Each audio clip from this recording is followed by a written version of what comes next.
Central de Radioproteção. Olá pessoal, eu sou a Paola, especialista em radioproteção, e hoje, aqui na Central de Radioproteção, eu vou falar a respeito de proteção radiológica. A razão de eu ter escolhido falar sobre proteção radiológica hoje aqui nesse vídeo é porque muitas pessoas pensam que proteção radiológica é só um monte de normativa chata que os órgãos regulamentadores vão lá e cobram das instalações. Só que na verdade proteção radiológica é muito mais profundo do que isso. Existe uma razão para a gente trabalhar esses conceitos.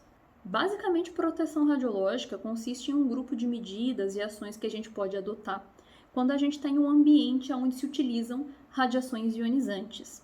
A gente até tem proteção radiológica para radiações não ionizantes, mas não é o escopo desse vídeo.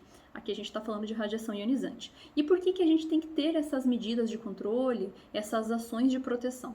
Porque a gente sabe que radiação ionizante pode induzir efeitos deletérios para os seres humanos. Isso quer dizer que vai acontecer sempre que tiver presença de radiação ionizante? Não, felizmente não. Para que a radiação faça mal para a gente, depende de uma série de fatores que é assunto para outro vídeo. Mas, mesmo assim, apesar de ter que haver essa série de fatores acontecendo junto, a gente precisa aplicar proteção radiológica justamente para evitar ao máximo que a radiação faça mal, tanto para pessoas que trabalham, quanto para pacientes, no caso da medicina, ou mesmo para as pessoas do público. E a proteção radiológica pode ser aplicada em qualquer ambiente onde a gente tenha o uso ou a presença de fontes de radiação ionizante.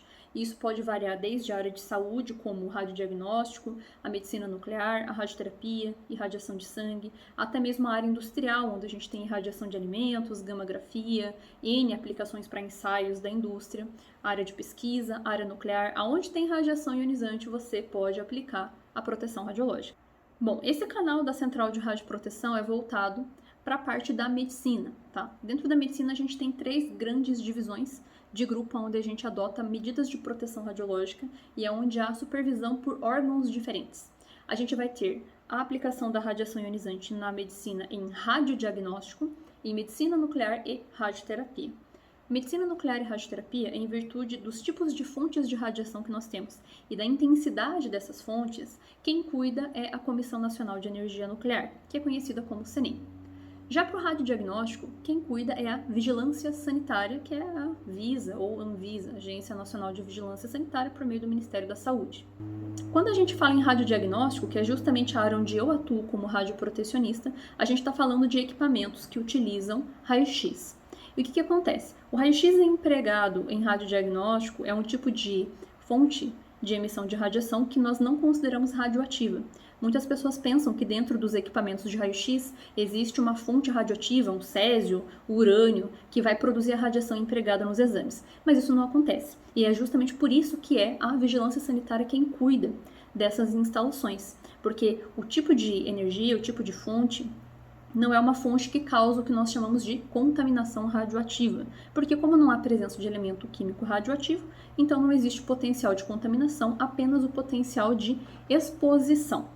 Aqui eu tenho um exemplo da estrutura que existe dentro dos equipamentos que nós encontramos no radiodiagnóstico, que utilizam fontes de emissão de radiação do tipo X, raio-x, tá? Então isso daqui, ó, é uma ampola de raio-x, é uma estrutura de vidro e metal.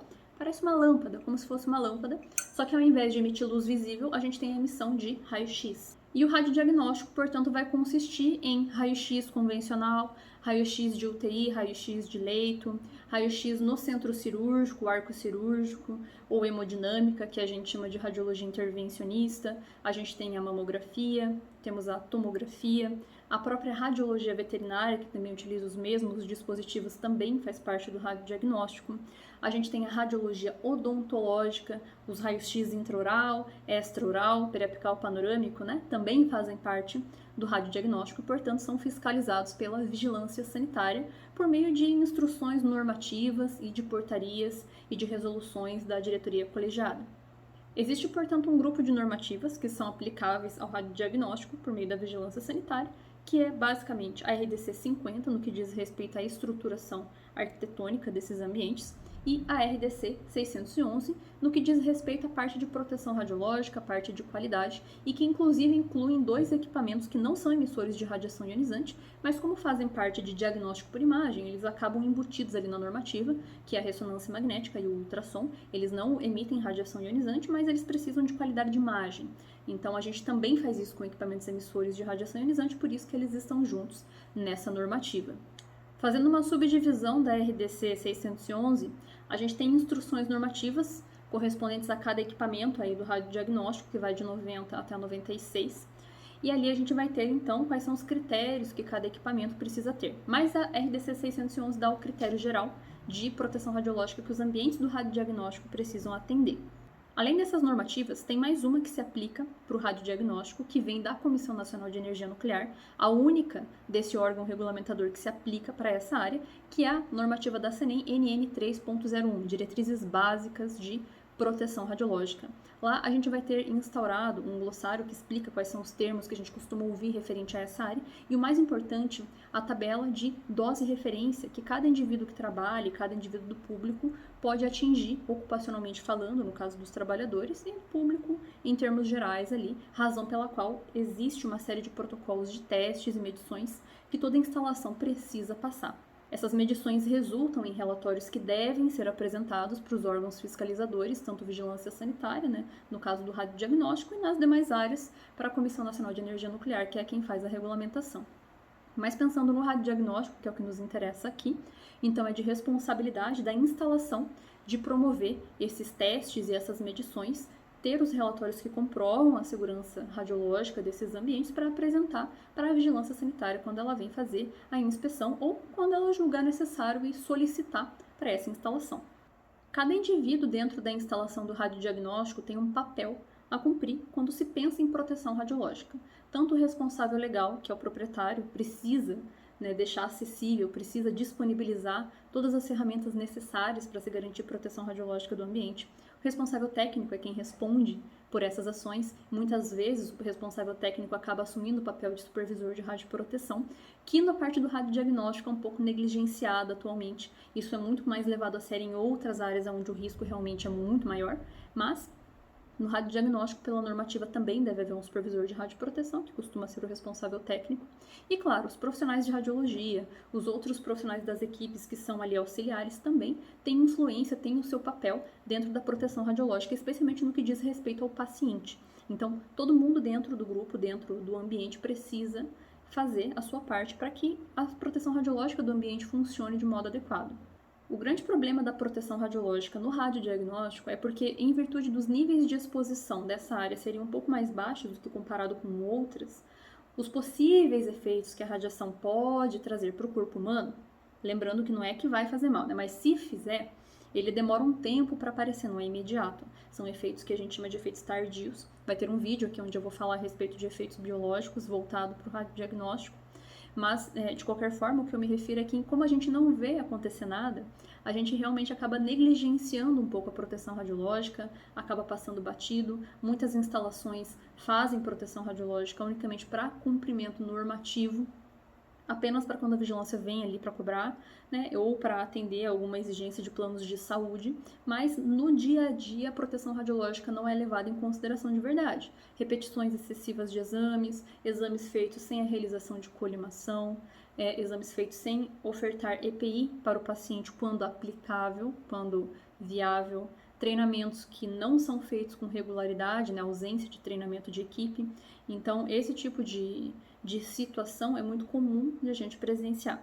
Como eu comentei já no primeiro vídeo, comento aqui novamente, eu sou radioprotecionista, trabalho com proteção radiológica, visito muitas instalações, atualmente eu estou na Navix, o Ivan participou comigo do primeiro vídeo, aqui ele é o dono da Navix, e nesse nosso trabalho a gente vê muito disso. Existem instalações que se preocupam de fato com a proteção, mas tem muita instalação que realmente só faz para cumprir tabela. E o objetivo da proteção radiológica não é esse. A proteção radiológica serve justamente para que a gente consiga trabalhar com segurança. Não significa que realmente, nossa, tem um super risco no radiodiagnóstico, vamos todos ser irradiados, vamos ter câncer, vamos todo mundo morrer. Não é isso. Mas a gente sabe que existe um risco correlacionado, que os órgãos de fiscalização colocam as medidas de proteção para evitar que esse risco aconteça e, portanto, ele deve ser cumprido por isso, por uma questão de cultura de segurança mesmo, não apenas porque a vigilância está cobrando. Muitas pessoas não gostam de atender os requisitos de proteção também, porque isso tem um custo.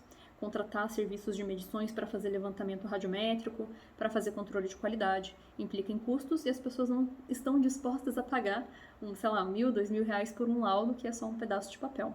Só que isso tem um significado muito mais profundo do que aparenta, né? Então, realmente, claro, a gente sabe que existem empresas que não fazem medições e não apresentam os dados de modo adequado, mas esses dados que são trazidos dessas medições de proteção radiológica, dessas ações, são muito significativos, são muito valiosos para você conseguir medir qual que é o grau de qualidade que a tua instalação tem. Porque, querendo ou não, qualidade e segurança sempre vão estar andando lado a lado.